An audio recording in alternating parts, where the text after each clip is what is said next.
6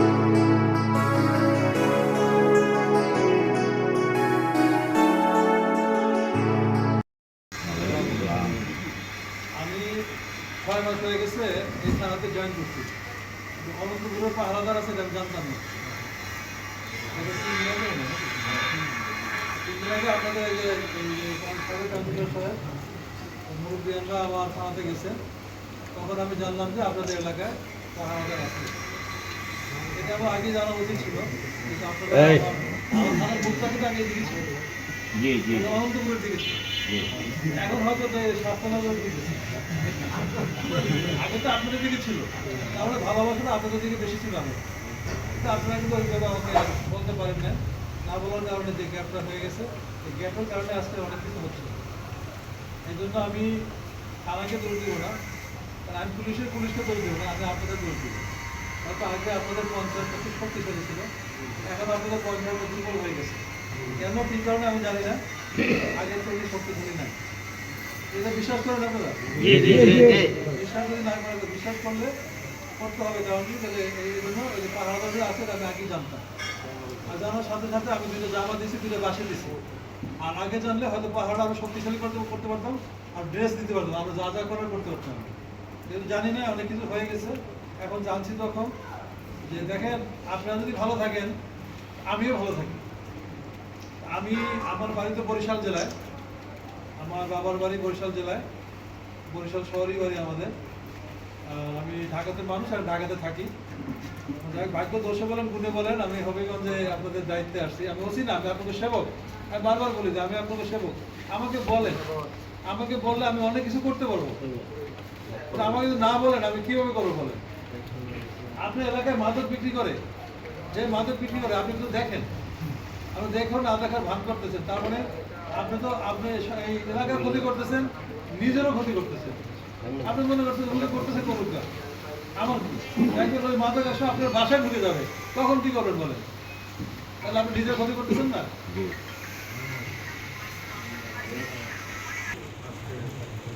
আপনার এলাকায় দায়িত্ব নেওয়ার পরে আমি সকালে ঘুম থেকে উঠে আমি শুনি যে কোনো বাসায় চুরি হয়েছে, বা কারো মোবাইল চুরি হয়েছে, কারো বিদ্যুতের লাইন চুরি হয়েছে, তখন কিন্তু আমার খুব ভালো লাগে না।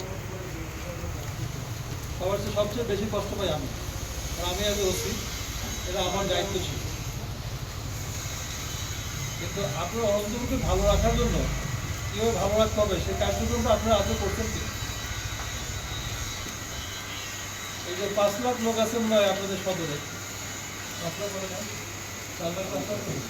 5 লাখই ধরলাম। 5 লাখের জন্য আমার পুলিশ হলো 70 জন।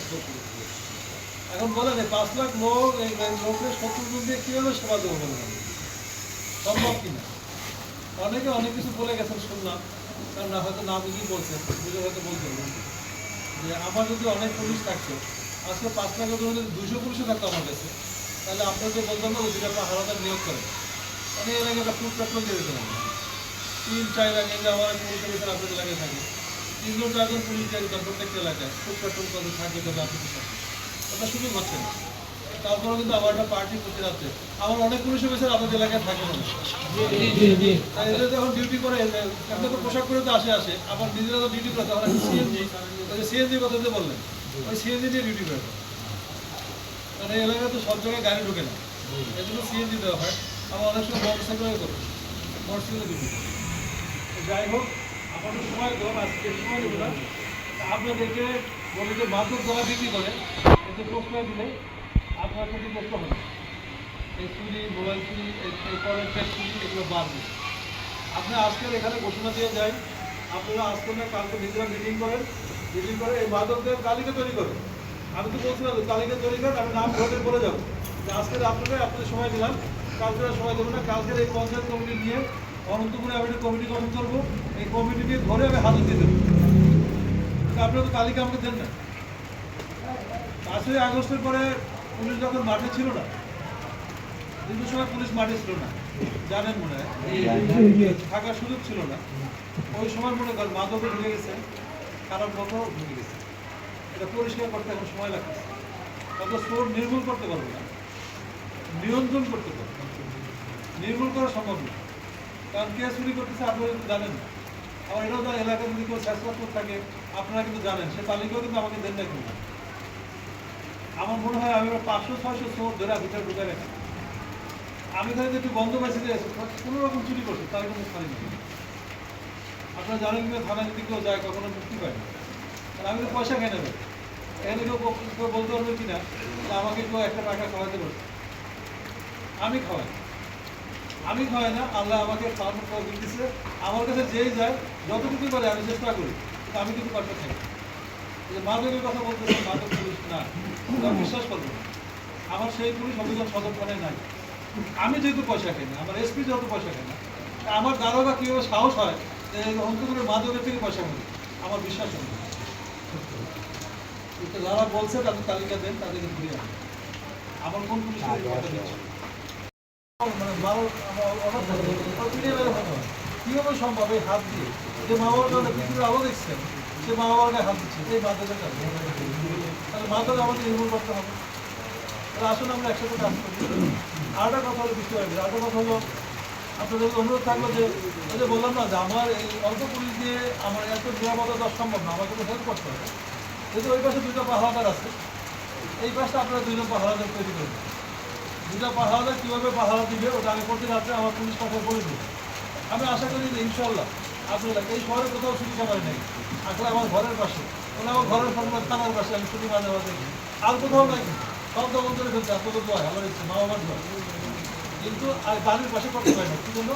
আপনাদের মধ্যে একতা নাই।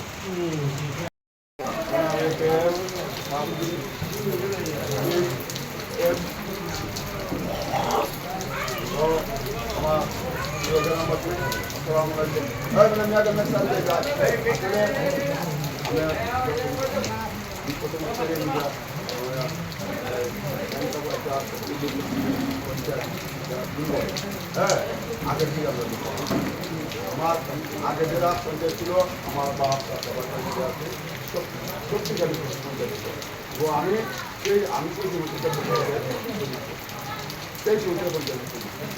আমিও জন কমিশনার অফিসার, আমি পুলিশ কাছে আমি নিজে ওরা পুলিশে জড়িয়া পুলিশ ধীরে ফিরেছি। কেন অনেক লোক আছে পাশাপাশি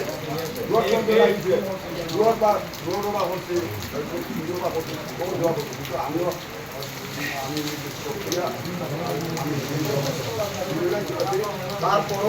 তারপরও চিন্তা করি যে যেরকম জমায় আছে আর যেরকম আমরা আত্মীয় জোরটা তুললে আমি দেখছি জোরটা তুললে আর এবার ওরা লাগাই তো আমি আজকে বেড়াই যেন আমরা আসছি। আমরা শোনা কথা বলে আমাদের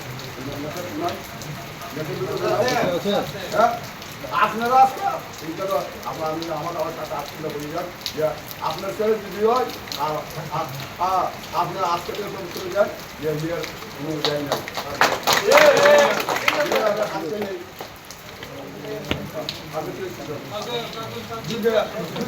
না মানে আমার পঞ্চায়েত আছে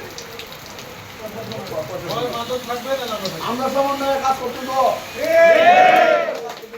আমরা গ্রামবাসী আমরা গার্জেন সমন্বয়ে কাজ করে আমরা চিরতরা নির্মূল করতে পারবো।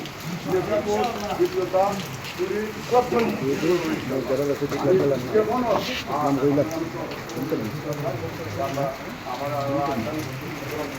আমি আসলে এই ধরনের মিটিং কিন্তু আমরা এর আগে অনেকবার করছি, আমার এলাকায় করছি, এইখানেও এর আগে হয়েছে।